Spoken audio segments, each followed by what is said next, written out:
आज के टॉपिक में अपन को सूक्ष्म शिक्षण में पढ़ना है पुनर्वलन कौशल जो है रेनफोर्समेंट स्किल, उसकी केवल देखना है पूरी सूक्ष्म शिक्षण योजना क्रमांक 2 अपन को बनाना है।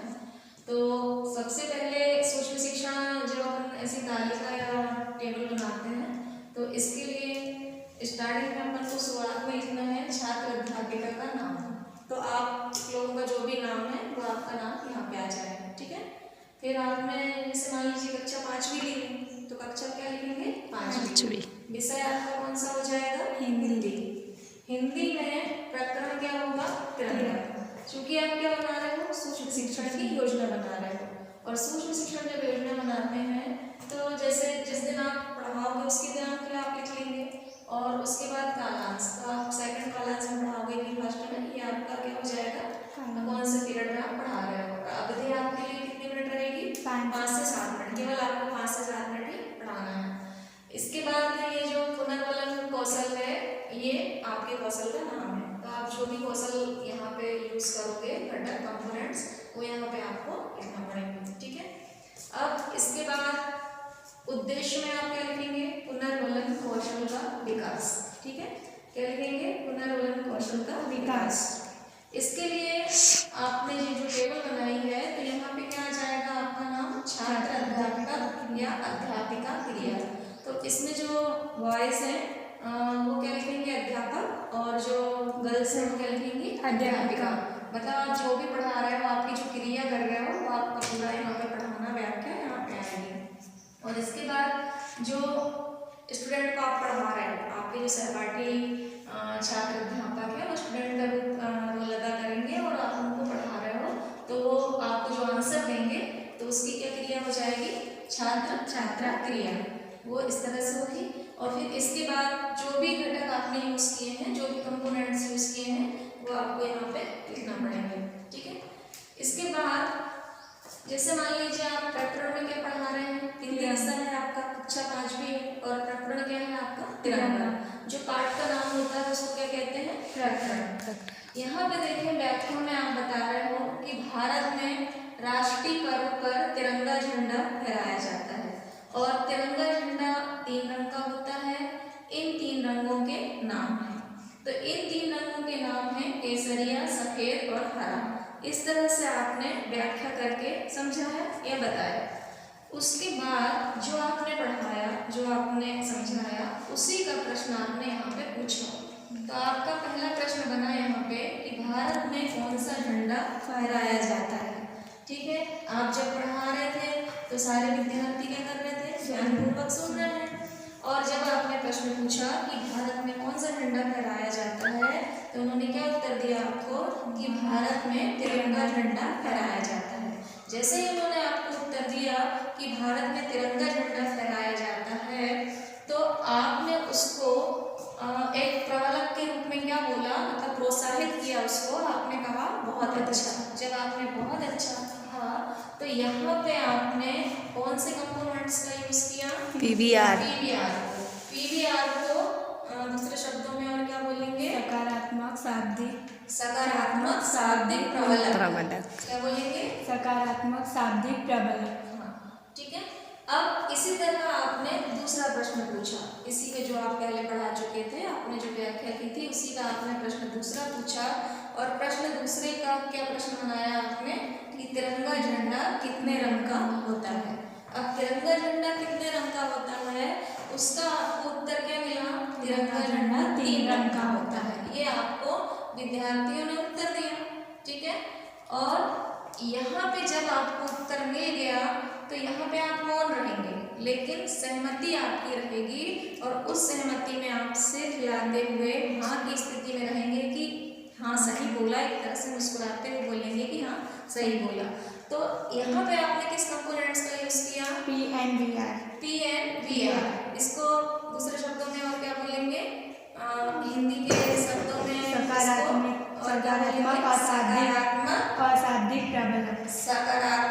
अशाब्दिक प्रबलक।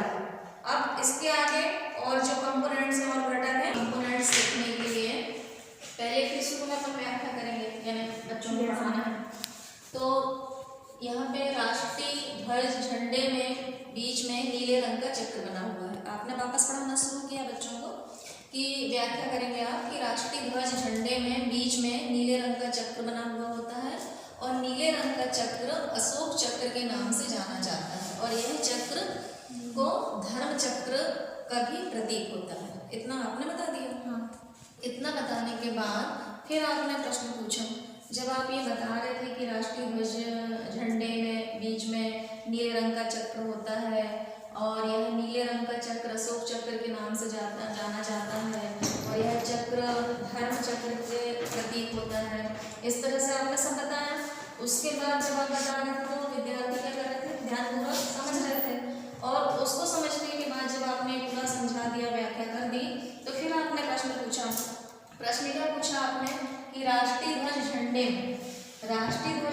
में कौन से रंग का चक्र बीच में होता है। ठीक है, तो राष्ट्रीय ध्वज झंडे में कौन से रंग का चक्र होता है, मतलब चक्र बीच में होता है, झंडे के बीच में जो चक्र होता है वो आप जैसे पूछ रहे हो कि राष्ट्रीय ध्वज झंडे में कौन से रंग का चक्र बीच में होता है, ये आपने प्रश्न पूछा।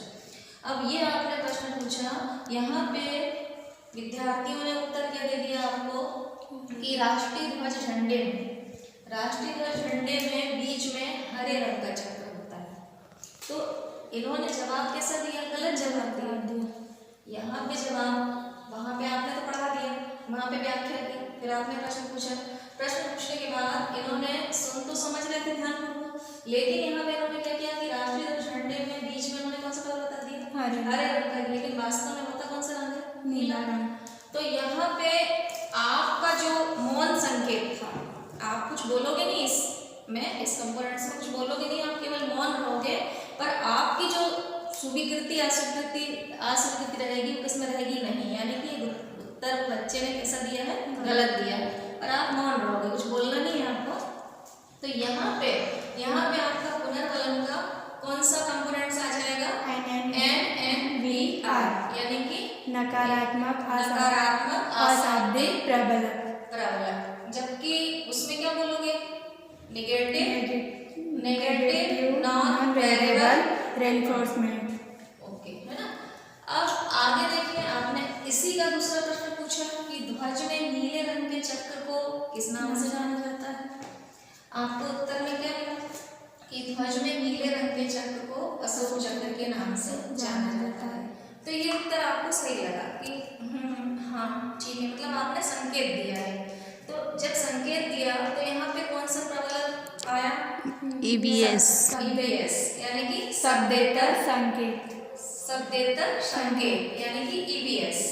तो इसको क्या पढ़ेंगे फुल फॉर्म में, जैसे EVS, तो EVS शब्देतर संकेत। ठीक है, अब अगला जो आगे अपन और आगे घटक देखना है, तो अपन अगले और आगे पढ़ते हैं।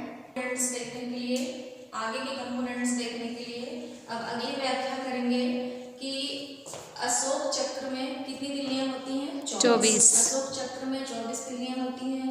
राष्ट्रीय ध्वज में कुछ रंगों के प्रतीक होते हैं, जैसे राष्ट्रीय ध्वज में रंगों के प्रतीक होते हैं, केसरिया रंग का होता है साहस का, जैसे केसरिया रंग है उसका प्रतीक होता है साहस, और सफेद रंग का प्रतीक होता है शांति का, और हरे रंग का प्रतीक होता है विश्वास का। तो ये आपने थोड़ी सी व्याख्या कर दी इसकी, और जब आप ये व्याख्या कर रहे थे तो जो विद्यार्थी थे वो ध्यानपूर्वक सुन रहे थे। अब यहाँ पे आपने प्रश्न पूछा कि अशोक चक्र में कितनी तिल्लियां होती हैं। ठीक है, क्या पूछा आपने कि अशोक चक्र में कितनी तिल्लियां होती हैं, तो यहाँ पे आपको उत्तर क्या मिला कि अशोक चक्र में 24 तिल्लियां होती हैं। जब आपको ये उत्तर सही मिला, आपने प्रश्न पूछा कि अशोक चक्र में कितनी तिल्लियां होती हैं और आपको उत्तर सही मिला कि अशोक चक्र में कितनी तिल्लियां 24 तिल्लियां होती हैं, तो आप इसी प्रति उत्तर को, इसके उत्तर को क्या कहेंगे, प्रति उत्तर को अपन क्या करेंगे, दोहराएंगे। इसलिए दोहराएंगे कि जो अगले आपके जो छात्र सहपाठी बैठे हैं उनको याद हो जाए अच्छे से। तो आपका जो प्रश्न था कि अशोक चक्र में कितनी तिल्लियां होती हैं, विद्यार्थियों ने कहा अशोक चक्र में 24 तिल्लियां होती हैं। इसी उत्तर को आपने दोहरा दिया, और दोहराने के बाद कुछ अपने शब्द भी जोड़ दिए, अशोक चक्र में 24 तिल्लियां होती हैं। इस तरह से दोहराने के बाद यहाँ पे कौन सा कंपोनेंट्स आया आपका, RRPR, RRPR, PR। क्या बोलेंगे इसको? विद्यार्थियों के प्रत्युत्तर को विद्यार्थियों के प्रत्युत्तर को दोहराना। विद्यार्थियों के प्रत्युत्तर को दोहराने में क्या हो जाएगा? Repeating repeating refreshing peoples repeating refreshing peoples response. क्या हो जाएगा? Repeating refreshing peoples response. Reporting refreshing peoples reporting refreshing refreshing और पीपल्स रिस्पॉन्स। हिंदी में क्या बोलेंगे? विद्यार्थी के प्रत्युत्तर को दोहराना। विद्यार्थी के प्रत्युत्तर को दोहराना मतलब रिपीट करना। ठीक है। Yes, ma'am। अब यहाँ पे ये वाला कंपोनेंट्स हो गया आपका, और यहाँ पे प्रश्न दूसरा आ जाएगा आपका। एक प्रश्न इसी के तहत आप और पूछ लो। कौन सा? कि राष्ट्रीय ध्वज में केसरिया रंग किसका प्रतीक है?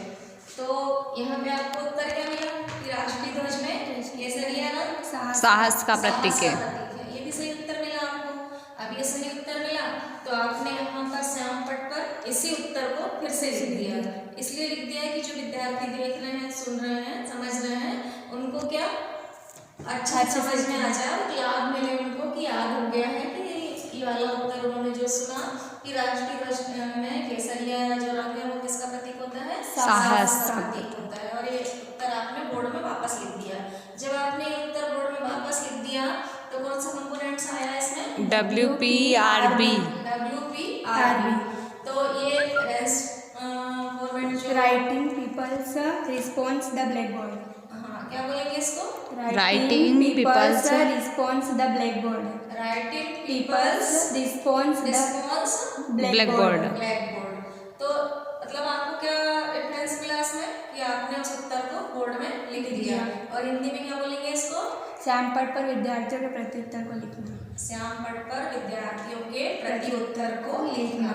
तो ये जो आपका रेनफोर्समेंट था, यानी कि पुनर्वलन कौशल था, उसका ये पूरे कंप्लीट कितने हो गए? कंपोनेंट्स। क्योंकि इसमें 7 कंपोनेंट्स हैं और अपन ने 6 को इसलिए दिखाया कि एक जो थोड़ा नकारात्मक था, उसमें कुछ ऐसे शब्द थे कि नहीं लेना था, तो अपन ने वो वाला कंपोनेंट्स नहीं लिया। बाकी पूरे 6 पूरी तरह अपन ने लिए हैं, सारे कंपोनेंट्स लिए हैं एक के बाद एक, और इस तरह से आपको पूरी सारणी पूरी कवर करना है। ठीक है। अब इसके बाद आएगी निरीक्षण तालिका। इतना क्लियर हो गया सभी को? Yes ma'am. Thank you.